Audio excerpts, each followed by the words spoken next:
Salam alaikum, chers membres de la team Faire le Bien, chers musulmans du monde. Alhamdulillah, par la miséricorde de Dieu, nous sommes à Yopougon aujourd'hui chez un frère. Vraiment un valeureux frère qui a tout lâché pour Dieu. Comme on le dit chez nous, il y a une seule et unique religion. Et ce frère-là, le sacrifice qu'il a fait est immense, va au-delà des frontières, machallah, comme on le dit.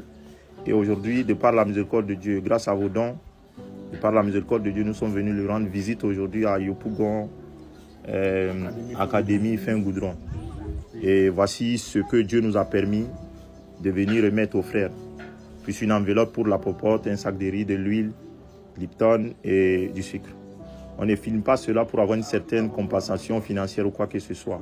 On vous invite à œuvrer ainsi dans vos milieux. Voilà. Vous n'êtes pas obligé de passer par nous pour pouvoir aider les gens. Offrir un sac de riz. Le sac de riz ne coûte que 15 000 francs. Avec 150 000 francs, tu peux acheter 10 sacs de riz pour offrir aux gens. Donc on vous invite à œuvrer dans ce sens. C'est ce qu'on a dit, on ne filme pas les choses pour avoir une certaine notoriété, on n'a pas besoin de cela. Mais on invite les gens. Il faut toujours inviter les gens à travers les images, machallah. Donc ça c'est la première partie de la vidéo. Et on va faire une vidéo avec le frère. Il va se présenter après et il va vous dire quels sont ses besoins, qu'est-ce qu'il a besoin. Parce que c'est quelqu'un de très important pour la communauté, vraiment. Je suis vraiment comblé, heureux que le Créateur suprême ait permis que je sois aujourd'hui chez lui. Machallah. Et on remercie tous les donateurs. Merci.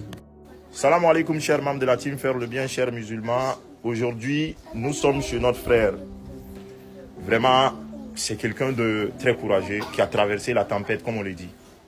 Quelqu'un qui a migré vers l'islam. Il va se présenter lui-même. Bismillah, mon frère. Moi, mon nom c'est Alphonse Niaï, à l'état civil. Mais le nom de la conversion, c'est Ismaël Niaï. Je vais d'abord donner un aperçu de ce qui m'a permis d'être musulman. Tout d'abord, c'est pas curiosité, hein. C'est lors d'un ami, j'ai pris le Coran et quand je l'ai lu, je suis tombé sur une sourate qui m'a impressionné, une sourate Yassine. Et quand je l'ai lu, cette sourate, après le sommeil, il y a une voix qui est venue me parler en songe en me disant que ce que tu viens de lire là, il faut penser au sérieux. Bon, au début, moi j'ai hésité, hein. Moi j'ai pas voulu croire à ce genre de choses, mais c'est répété à 3 reprises.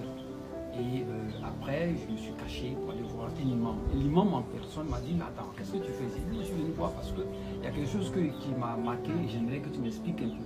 Et c'est là il m'a dit que la voix que tu as entendue venait du prophète Mohammed, qui est la paix sur lui. Et bien ce prophète que vous avez négligé, vous les chrétiens, et bien c'est ce prophète-là qui est venu en songe et qui t'a dit, c'est un grand privilège.